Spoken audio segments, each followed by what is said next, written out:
Boa tarde, galera, tudo bem? Muito bom encontrar vocês aqui de novo, muito bom saber que eu tenho ajudado um pouquinho que seja a galera que tem apresentado dúvidas em relação a algumas questões gramaticais. Então, apesar do pouquíssimo tempo de canal, eu tenho recebido feedbacks muito bons. Isso é importante para a gente se sentir mais motivado a continuar fazendo esses vídeos, tá? Então, galera, para hoje tem uma coisa muito legal, que é um assunto bem interessante. Um pouquinho a gente escorrega um pouquinho, às vezes desvia um pouquinho da norma padrão e acaba não conseguindo utilizar o particípio de alguns verbos. Afinal de contas, o correto é trazido ou trago, pagado ou pago. E claro, não pode ficar de fora ele, o verbo imprimir, imprimido ou impresso. Fica por aí que você vai descobrir logo depois da vinheta.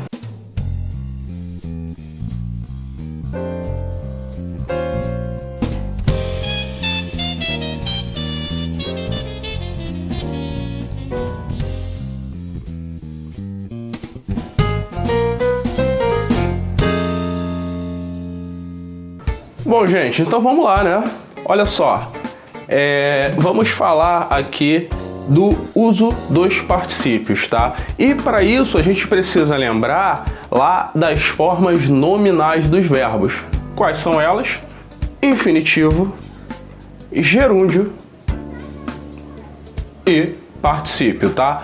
Em outras oportunidades a gente vai falar mais dos dois primeiros, né? Do infinitivo e do gerúndio. Mas o nosso foco hoje aqui vai ser no particípio, no uso dos particípios. Como é que eu uso essa forma verbal, né?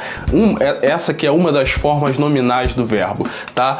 Pra gente saber, pra gente entender como faz isso, a primeira coisa que a gente tem que saber é essa informaçãozinha aqui. Verbos abundantes, tá, galera? O que são verbos abundantes, tá? São alguns verbos, na nossa língua a gente tem alguns verbos que apresentam mais de uma forma correta, tá certo? Então isso é uma categoria especial, uma categoria em que se encaixam alguns verbos, tá? E, olha só, para ser um verbo abundante ele precisa ter duas coisas. A primeira delas é um pouco menos comum, um pouco menos utilizada, a gente não vai se ater muito a ela não, mas é bom a gente ficar sabendo que ela existe. Olha só, o primeiro quesito para ser um verbo abundante está aqui, ó. Ele tem que ter mais de uma forma de conjugação, tá? Aí você vai dizer, mas todos os verbos têm mais de uma forma de conjugação. Calma, o que eu quero dizer é o seguinte, existem verbos que no mesmo tempo e no mesmo modo verbal, na mesma pessoa, enfim, ele apresenta formas diferentes, tá? Um exemplo muito comum é o verbo haver, que tá aqui, ó.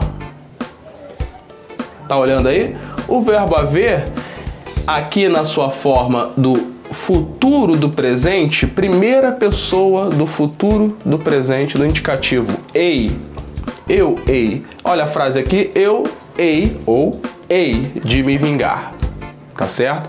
O verbo haver tá no futuro do presente do indicativo, tá certo? Primeira pessoa. E no segundo exemplo, ele também está no futuro do presente do indicativo, porém com uma forma diferente. Haverei de me vingar, tá?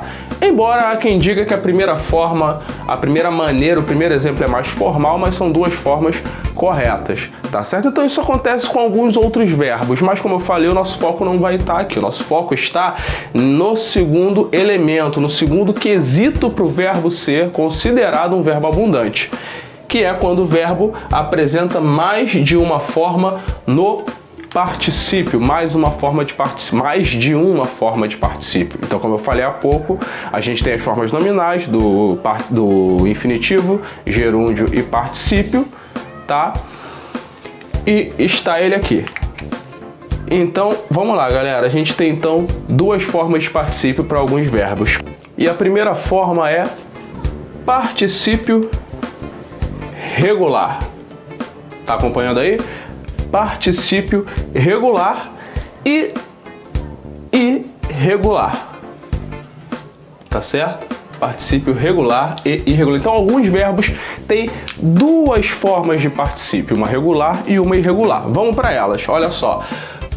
Particípio, galera, regular. O que é o particípio regular? Toda vez que o verbo apresentar no seu final a letra D, tá certo? Aqui alguns exemplos. Comprado, fugido. Olha o Dzinho aqui no final, tá certo? Alguns falam até que quando o verbo termina em iado ou ido, né, dá certo também, mas na verdade a desinência, o pedacinho de palavra que indica particípio é somente a letra D, né? Porque na verdade esse ozinho final aqui indica o gênero, tá? Mas não se apegue a isso não. Só observar que vai ter um Dzinho aqui no final. Quando isso acontecer, a gente tem o particípio regular, tá ok? E por outro lado, a gente tem, tá aqui desse lado, o particípio irregular, tá certo? Então, o particípio irregular, qual é a terminação dele? Como é que a gente identifica o particípio irregular? Tem uma interrogação aqui. Ou seja, não existe uma forma padrão para ele, tá certo? Não existe uma terminaçãozinha que nos indique que ele é irregular. A única coisa que você vai ver é, se não tem o Dzinho no final, ele só pode ser irregular. Alguns exemplos: feito, gasto, pago, etc. Tá? Então, o básico do particípio é isso. São duas formas, uma forma regular e uma forma irregular, tá certo? E vamos para esse lado aqui do quadro, ó. Aqui, ó. Atenção aqui. Alguns casos que podem gerar dúvida, ou seja, quando eu uso um, quando eu uso o outro? É sempre eu escolho? Qual é o critério para isso? Tem critério. Vamos para eles, olha só. O primeiro de todos, acho que, não sei vocês, mas na minha visão, é o caso mais problemático, tá? Porque às vezes a gente julga pela beleza, vamos dizer assim, pela sonoridade, pô, soa bem, não soa bem.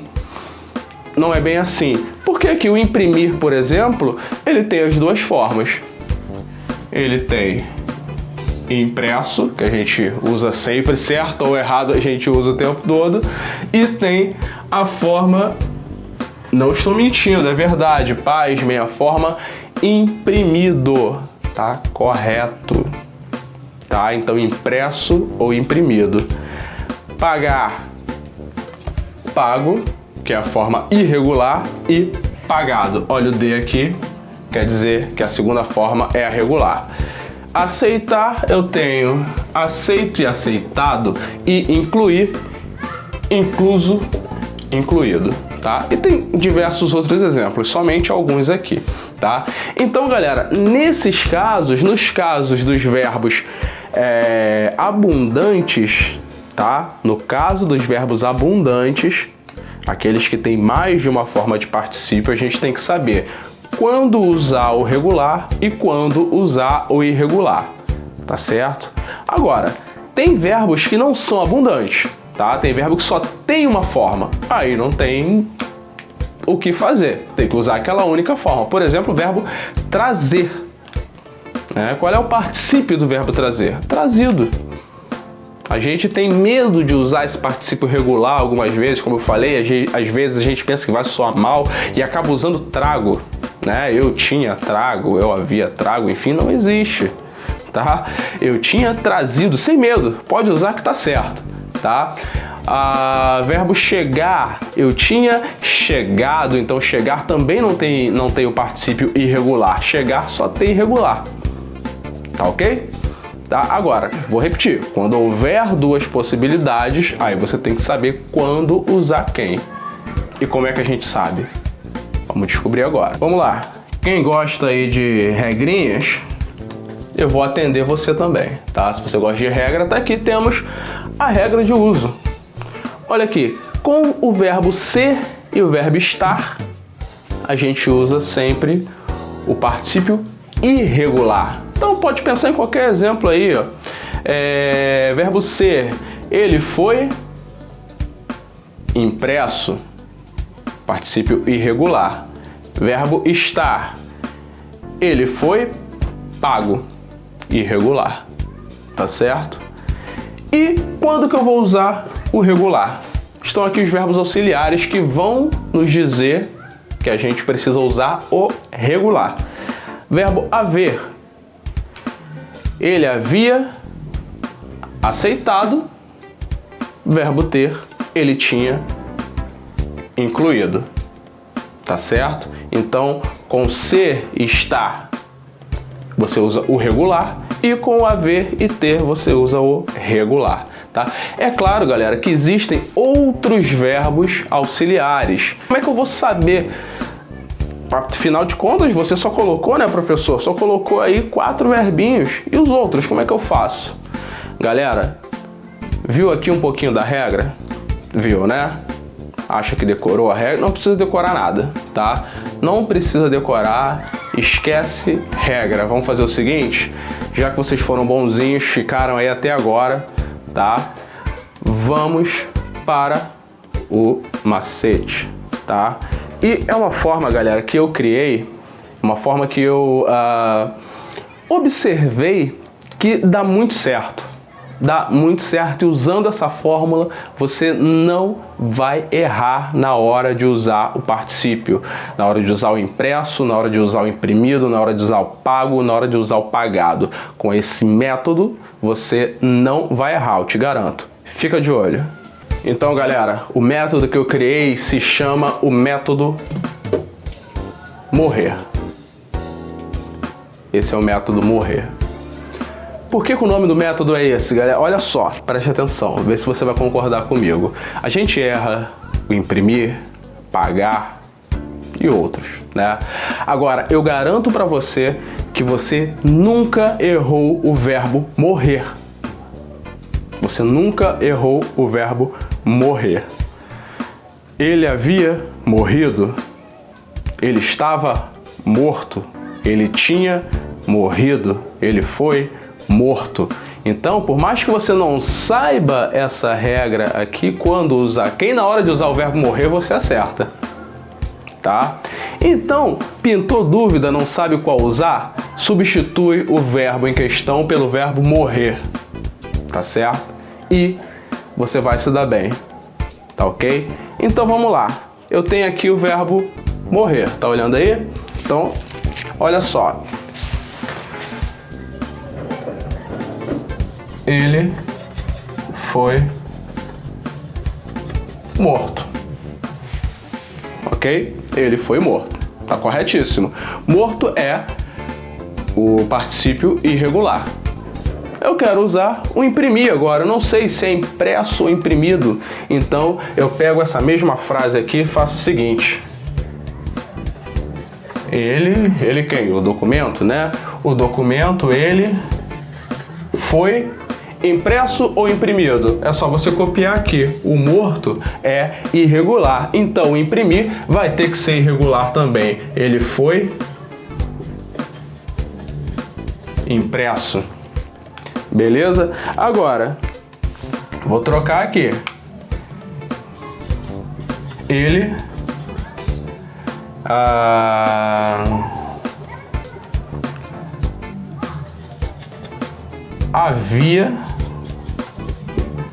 ele havia morrido.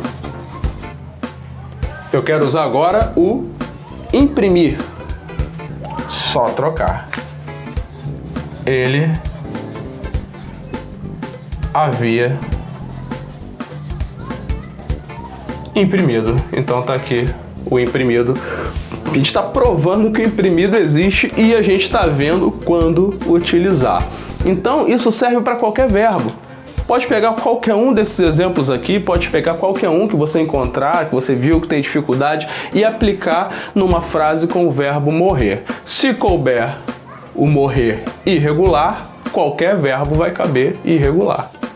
Se couber o morrer regular, terminando com D aqui, qualquer verbo que entrar na frase vai ser regular, tá certo? Só lembrando, só reforçando que tem que prestar atenção se o verbo é de fato abundante. Se ele só tiver uma forma, você tem que usar aquela forma ali e acabou. Agora, se ele tem duas formas, substitui pelo morrer, que você vai se dar bem, tá bom? Galera, então, um grande beijo, um abraço. Não se esquece de se inscrever no canal, de curtir o vídeo e compartilhar com seus amigos, com seus parentes, a galera que está estudando aí, está chegando concurso, tem concurso aí pintando, então não deixa de compartilhar isso com quem você gosta, com quem você acha que vale a pena, com quem está de fato estudando, e permita que essa pessoa, né, que esse seu amigo, que esse seu parente tenha acesso a essas dicas para que ele tenha aí uma pequena ajuda nas provas que estão por vir. Até a próxima. Tchau.